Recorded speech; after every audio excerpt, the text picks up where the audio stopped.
I'm just a blind film critic sitting here asking you to click like, subscribe, and notifications. I'm John Stark from xmovieguy.com, and this is, of course, the 25th anniversary of Notting Hill, a movie I'm diving into. Just like Hugh Grant dives into the relationship with Julia Roberts, and also make sure to get all the good notes for Horse and Hound magazine that he can get in all these interviews. The magazine he doesn't write for, but he keeps saying he's a writer for Horse and Hound. Yeah, I am still doing 25th anniversary movies, 25th anniversaries, and well, I'm still doing anniversaries of things that turned whatever in 2024 because I want to. So I admittedly did not watch this in 2024, and I ran out of time to watch things, but also we're in February, and this is a rom-com, and this feels exactly like the kind of time to talk about Notting Hill. I did watch this with audio description, so you're gonna have to seek it out and see where it is for you. I have a decent chunk. I don't always mention where I see things because I have a decent chunk of people who also watch me internationally, and streaming services are different. So it's just proof that there's an existing English language audio description track for this movie. Anywho, this is a rom-com classic, I think. I think it's achieved that status. I mean, it's quotable. So, I'm just a girl standing here asking a guy to love her is, I messed that line up, but I mean, people quote that line all the time. Among some other lines in the film that are really solid. This movie sort of really introduced us to Rhys Ifans, who, like, I think his career sort of skyrocketed after this.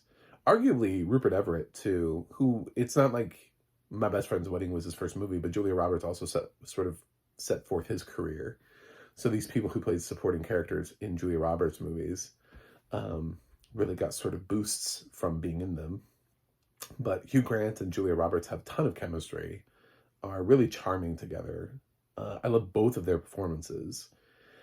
And, you know, Hugh is just an average guy living in a flat in London. And then one day a movie star walks in and he, I guess, wins her heart because he doesn't act like a total ass. Like, that's the thing, is that he just acts like a normal person and treats her like a normal person in every interaction that they have. He always treats Anna like she's a normal person. And I think that's what catches her off guard. Plus, you know, it's Hugh Grant, so he's easy on the eyes. She's filming things, and they end up sort of having this slowly developing relationship, which is, of course, thrown a curveball when Alec Baldwin sort of pops in with a cameo. Like they said, basically it's a cameo. Let's be honest. He's in the movie for like 2 seconds, and I mean, she meets his family, and all the quirks that go with that, and that's a table full of some really talented British actors. I don't know. I really enjoyed watching this the second time through. The music is great. Like, the music that plays in the background, it's like every needle drop is perfect. It's perfectly timed. The songs are great. The give and take with the relationship and the way that everybody sort of comes together in the end and everything works out. It all feels just warm and fuzzy. This does exactly what a rom-com is supposed to do. And I'm surprised there isn't like a musical of this, you know, like we're turning everything into Broadway musicals. I feel like Notting Hill was popular enough. I'm surprised there isn't a Notting Hill musical. So get on it, Broadway. But yeah, this is a charmer still after all these years.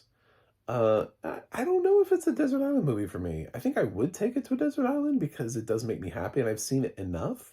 But I don't think that I've seen it enough to be able to qualify it as that. A lot of times when I do these reviews, Desert Island movies are like comfort films, like movies I've seen a ton of times. I think I've seen Notting Hill maybe 5 or 6 times. It's probably getting to the point now with this viewing where I could sit there and say, now I would take it to a desert island. I mean, 25 years of Notting Hill, seeing it a handful of times. Yeah, I mean, it never degrades. I've never watched Notting Hill and been bored. I've never watched Notting Hill and been like, oh, I don't want to watch this anymore. It's not my favorite film of all time, but it is, I think, one of the best romantic comedies that I've seen. Um, in sort of a broader sense, like when you think of like the thousands of romantic comedies over the years, uh, putting this anywhere near the top, uh, not necessarily saying it's number one or even in the top 10, but uh, if I were to say this is in the top 100, that's a huge genre. Um, so yeah, I I think people still love this movie, and I think that's another question I ask when I'm doing these anniversary releases is, did it stand the test of time? Yeah, I think it did.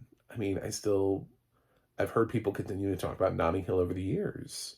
Like it's still one of their movies. Like it's still something that they try to pass down and make sure people watch. I think it trends whenever it's on Netflix. Um, it's a movie that people like to revisit and enjoy doing that. And sort of peak Julia and peak Hugh and their combination together. Be nice to see them do another rom-com together. But that's Notting Hill.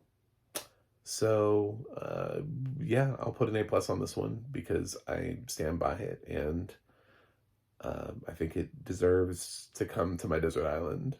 Would not have immediately thought that before this, but having watched it again, I realized I don't hate this movie at all, and it gives me all the feels of a comfort movie. I just haven't watched as much as some other comfort movies.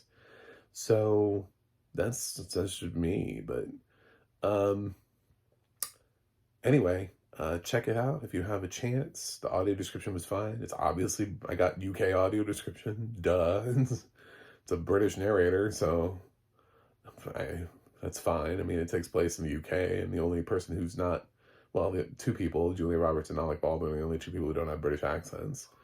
So it feels like it's something that should have a UK track to it, even in America. So I'm not surprised. But yeah, give it a once over. And if you haven't seen Notting Hill, why? And if you haven't seen Notting Hill, see it again. You need something for Valentine's Day. It's a classic, and it's 25 years of Notting Hill. It's a long time. Anyway, thanks for watching. Thanks for subscribing, and I'll see you guys on the other side.